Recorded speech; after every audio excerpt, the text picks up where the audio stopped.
I was on a losing streak a couple of weeks ago. As you can see here, things were very choppy for me. There's some greens here and there, but a lot of losses as well. It doesn't matter if you've been in the game for 10 days or 10 years. Losses do happen. It's all part of the process. What matters is that the losses need to be controlled and kept small.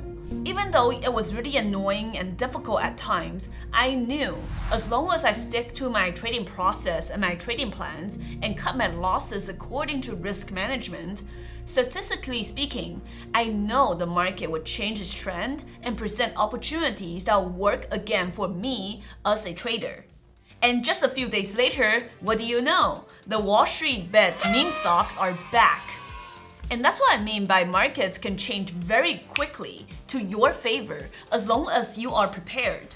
In this video, I want to do a full breakdown of this green day I had, where my total profits were over $45,000, which more than wiped out the red days I had before this.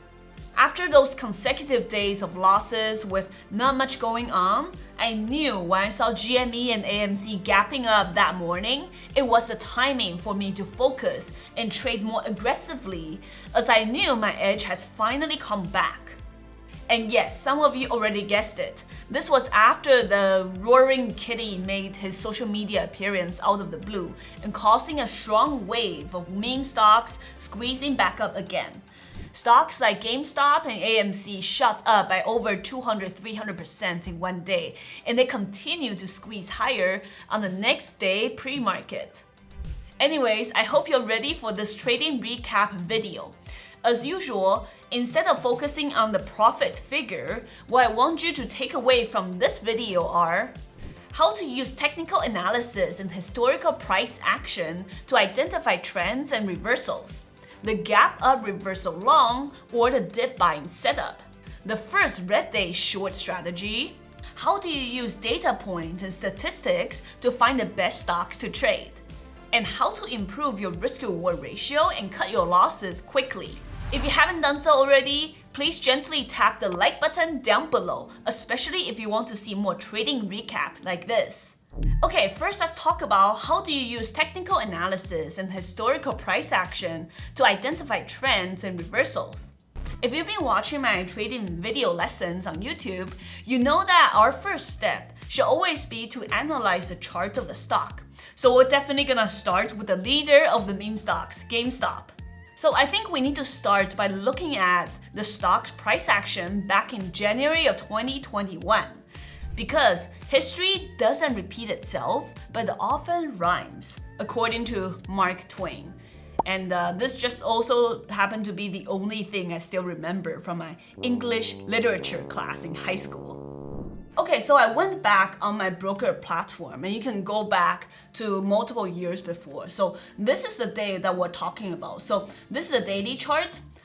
Back on this day, this is January 2021. Okay, I hope you guys remember this. If you're very new, then you should definitely go back in time and look at the GameStop chart for that specific day. So we're looking at intraday chart. This is a crazy day when it gapped up to 500, went back as low as 120 and came back up to 300 again. This is a pre-split price, okay? Now, for some reason, the daily chart is the post-split price. Anyway, so we're looking at this specific day with a huge wick on the candle, right? This is the second day of the gap up. You can see pre-market, this thing gapped up from prior day's close all the way to 500. Now, pre-market, this is already up like 200%, very similar to what we saw here in just a couple weeks ago in 2024. So you can see this thing had a history of gapping up pre-market, pull back a little bit to pre-market support area. We're looking at this 260s, squeeze back to highs, almost testing pre-market highs, and you dump with multiple hold down. 1, 2, 3, 3 holds down, probably 3. I thought there was more. 3 hold on the way down to pre-market support and bounce back up.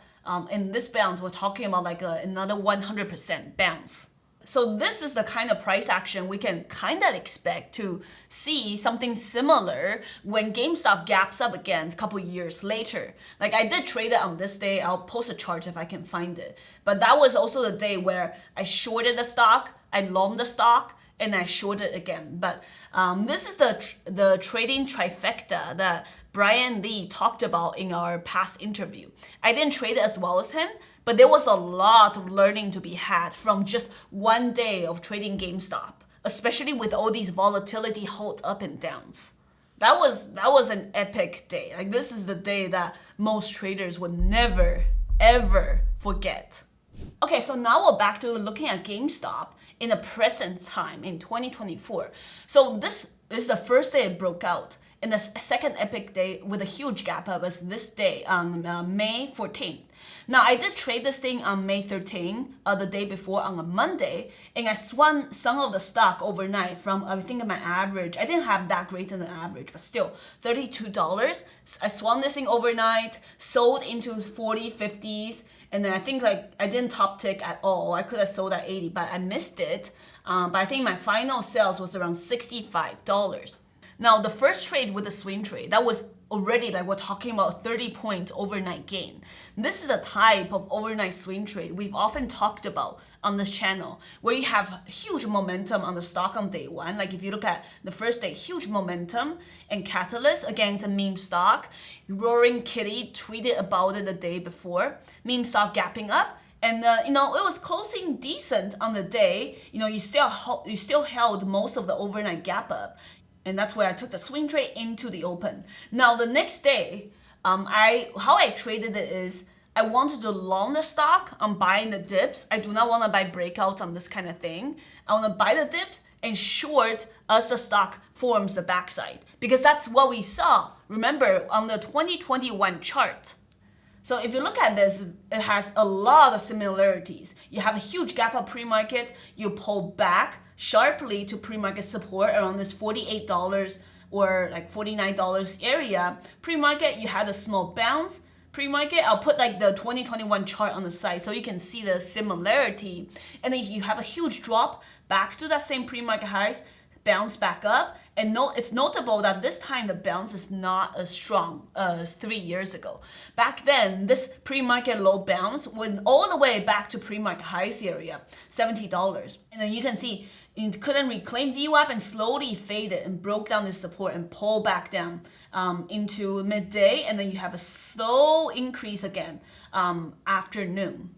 Okay, so now you see the actual chart pattern similarities. Let me go through my execution here. So I traded two different brokers, one on the long side and one on the short side. So let's talk about the long side first. So this is my overnight swing sales. I sold a lot of it here, and I even tried to add up here. That kind of ruined my average. You can see I tried to add a little bit. Should I sold into 80, but I did not. But my final sales on my overnight were here. I even added some on the buying the dip. So this is the sharp pullback pre-market we talked about. I bought the dips against VWAP, and then this time I'm selling into the breakout. So by the open, I have already sold all my long positions. So this is also a good trade to review, as pre-market offered a lot of opportunities. The spread was not bad at all pre-market because you were trading really, really high volume. And also the key levels were really clear. So you can see the pre-market low little support here, $57, and more extreme support around this $48 area. And then you can sell into the pre-market levels, the extreme levels around 70s. Now, so that was the pre-market trade. I want to separate my pre-market trade from my trade at the open. So at the open, you can see that this did the extreme sharp pullback we saw with the 2021 chart. You can see at the open, I was expecting it to like spike a little bit to at least test that $80, but this time it was not as strong. At the open, it sold off right away from 65 all the way down to 45. I was not in long at this time after the open. So I started getting in some starter long around the 52s, and I started adding after I saw at least some small strength to start to bounce. I was using both a 5-minute and a 2-minute chart as like a confirmation and execution. So you can see I started loaning a little bit more once it started bouncing $46. I even added on the way up. My ultimate price target was $60 up here. I thought it was gonna at least test this pre-market level here, $60. Oh, definitely over VWAP. But you can see this time the stock only bounced to like $56. I sold some on the way up, but re-added back some, thinking we're finally gonna squeeze. Nope, didn't happen. This time the buying pressure was just not as strong as 2021.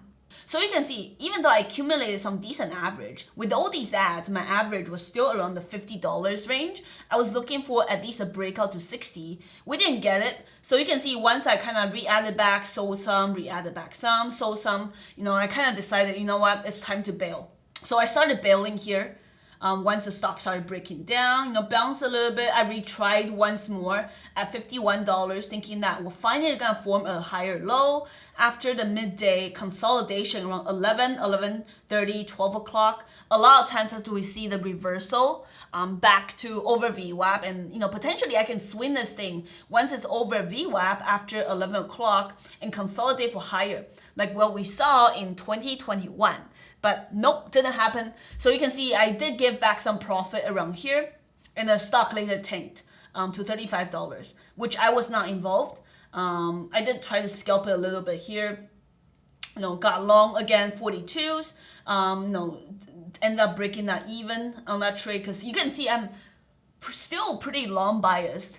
Even at the end of the day, thinking that we can see a reversal to reclaim VWAP, but you can see that move didn't happen until after hours, when the stock, reclaimed 42s into 50s at close, and after hours 57, but never touched $60 again after that initial morning dump.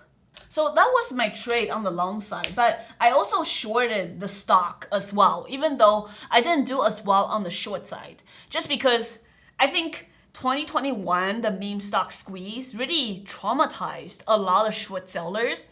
I did not get squeezed that much. That I don't remember. But I do remember that I definitely made more money on the long side. The short side, I think I traded both sides, but ultimately I was always better at the long side. So GameStop, this thing, I really had thought, at least we're gonna retest that $70, at least $60 one more time. That was the entry I was kind of waiting for the short. So when I'm shorting like below VWAP, I reduce my size, just because a lot of times shorting below VWAP is not the best idea. So you can see, yes, I did play some shorts, but I'm always pretty conservative with sizing and where I take my profit. So I just short some here, cover some, re-shorted some. You can see I covered it all, and then missing the big dump from $48 all the way to like 38. So I didn't get that. So I did trade the short side. So yeah, I didn't do as well on the short side, just because I really keep on thinking that the stock was gonna reclaim and squeeze again, and I don't want to get squeezed. It's not fun. So the reason I did start shorting is because like midday, once again, number one, we could not break above VWAP to that $60 area I was looking at earlier from my long positions. And number two, volume slowly decreased midday. Like if you look at it, after around 11 o'clock, on the 5-minute, the volume is definitely not as strong as you had in the open. So midday, you have this kind of volume, and that's where you kind of like cracked on low volume back to $34. So, and also if you zoom out on the intraday chart for GME, if you zoom out in the last couple of days, and then you draw a trend line from the first day it gapped up, you can see that this huge trend line was broken. Once it kind of was unable to hold VWAP, reclaim VWAP, and continue that trend higher. So around here, midday, that's when the trend line is broken, and then the stock sold off. So add into that with the trend break, the decrease in volume, lower lows and lower highs. And one more thing is we have to be realistic. It's not 2021 anymore. Usually when you have these like major squeezes, the black swan events, let's call it, the second or the third or fourth time, it's not going to be as strong as the first.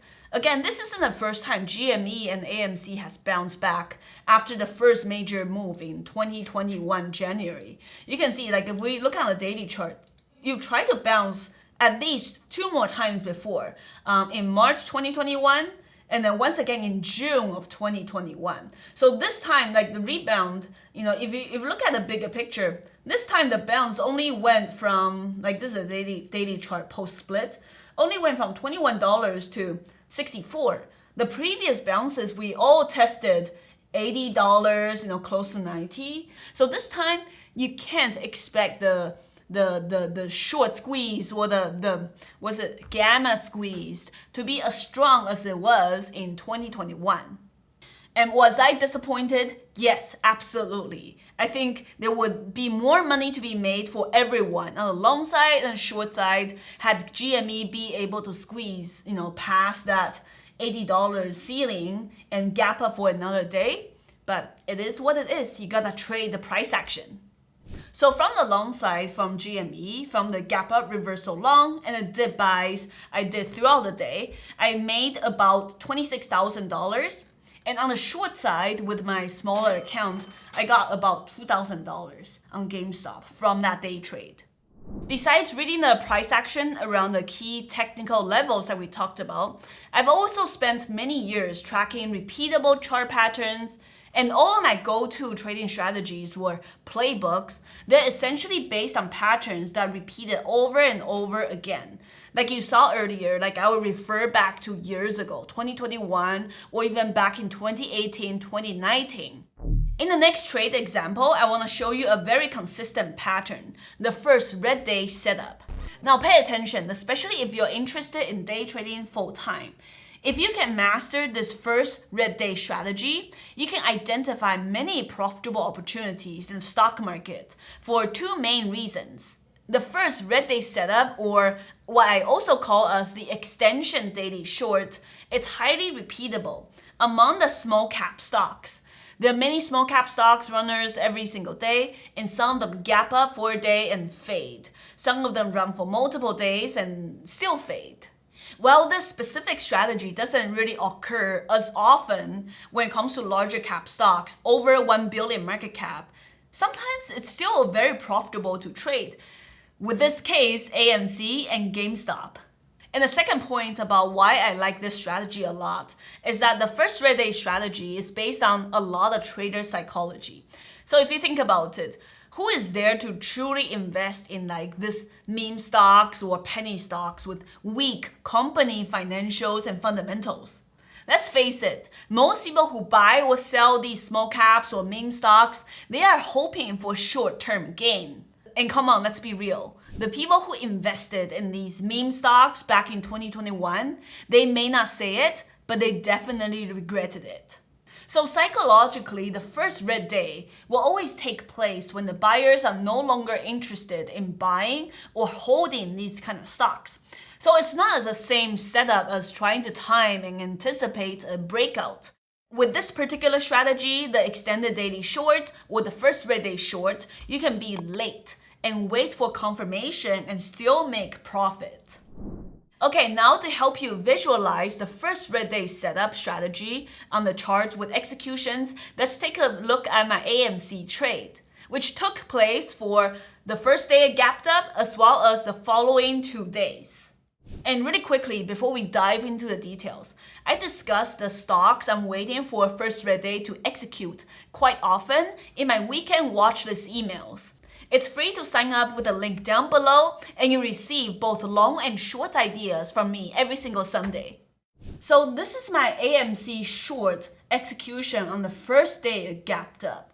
I'm always more bearish of AMC than GameStop because this company, AMC, they essentially can do offerings and raise money anytime they want with their AMC preferred shares. Again, this is their way of doing dilution all the time. It's not good for their investors. There's no buying forces in the world or hedge funds getting squeezed that can outweigh the selling pressure from the company diluting their shareholders and selling paper. So that's why I almost never trade AMC on the long side anymore since 2021. In my opinion, that's like trying to swim against a tsunami. Fun fact about me, I know no one asked, I'm a really good swimmer. I used to be on the swim team and I used to be a lifeguard. But I would not swim against the dilution of AMC. So let's take a look at this AMC chart now on that huge gap up day. You can see it also lasted 2 days, just like GME. And the following days it just kind of sold off. But if you look at the daily chart, this little spike on the daily from $5 to $13, If you zoom out, this barely ever tested the levels from 2021, where if you adjust it to the post splits price in 2021, this thing went to 108, and then later in the summer it went to $348. Now with a short squeeze, gamma squeeze from a couple weeks ago, it was only able to test $11. So it's kind of funny. Just because of all the dilution they've done with the preferred shares. So if you look at AMC pre-market, again, when I trade these things, I call them sector plays or sympathy plays. They all kind of follow one leader, which in this case is GameStop. So when GameStop was testing highs pre-market, AMC definitely followed from $7 to $13 pre-market, pulled back sharply with GameStop. And at the open, you can see it halted down multiple times, just like GameStop. Now, this thing was actually able to test the pre-market levels. You can see this consolidation area pre-market, this zone here around, let's call it 1050. So $10 to $10.50, that's kind of the consolidation area you had pre-market.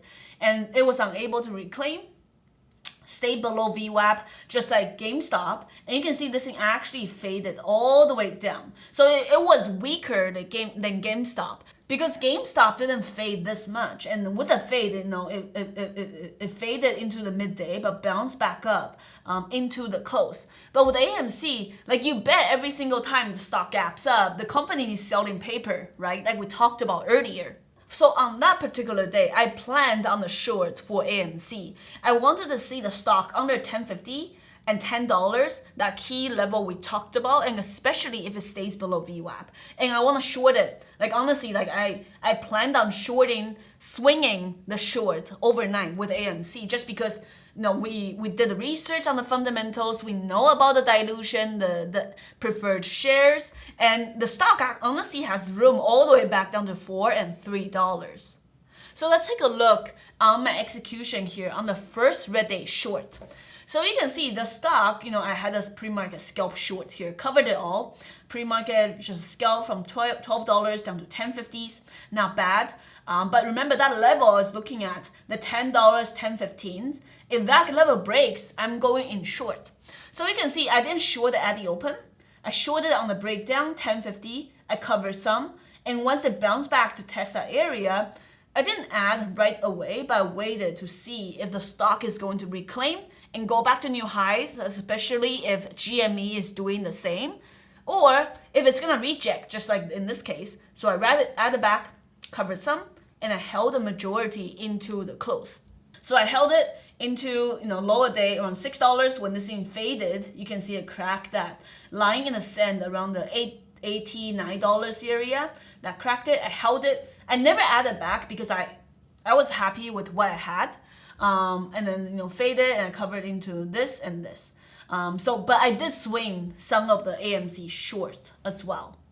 So part of the reason I held AMC short for way longer than I did with a GameStop short, which you can see earlier that at GameStop I definitely just left a lot of money on the table. I was more bullish on GameStop. And with AMC, I knew of all the potential dilution. So that's why I held it for way longer. As long as I have a good average, 10.50 average, which I never got hit, I was fine holding it. The risk reward was good. If we're talking about risking 50 cents, 10.50 was my average, risking 50 cents, $11. A downside from 10.50 entry, if the downside, I thought it was going to prior day's close. Downside to like $5.56. Like if you do the math, that's probably like 1 to 8 risk reward, or 1 to 9 risk reward, something like that. So the risk reward just made a lot of sense for me, especially when the fundamentals also align. So with the AMC shorts on the day trade, I made about $9,000, maybe 10. I think it was closer to $9,000. And with the swing overnight, I made another $9,000 on AMC. Okay, next let's talk about how do you use market data and statistics to find the best stocks to trade. And this is a very important concept to know, especially whenever we have these sympathy plays or sector plays. Besides GameStop and AMC, there were also many sympathy plays that day that followed the price action, like COS, BB, and TUP. You can see from my tweet over here, on the gap scan on a particular day, almost all the stocks on gap scan were also meme stocks. So I also traded other sympathy stocks like cost on a particular day. And whenever I choose like which meme stocks to trade, the most important aspect I look at is the gap percentage, the float, and the market cap. I want to make sure the market cap is lower than the leaders of the pack, which is GME and AMC.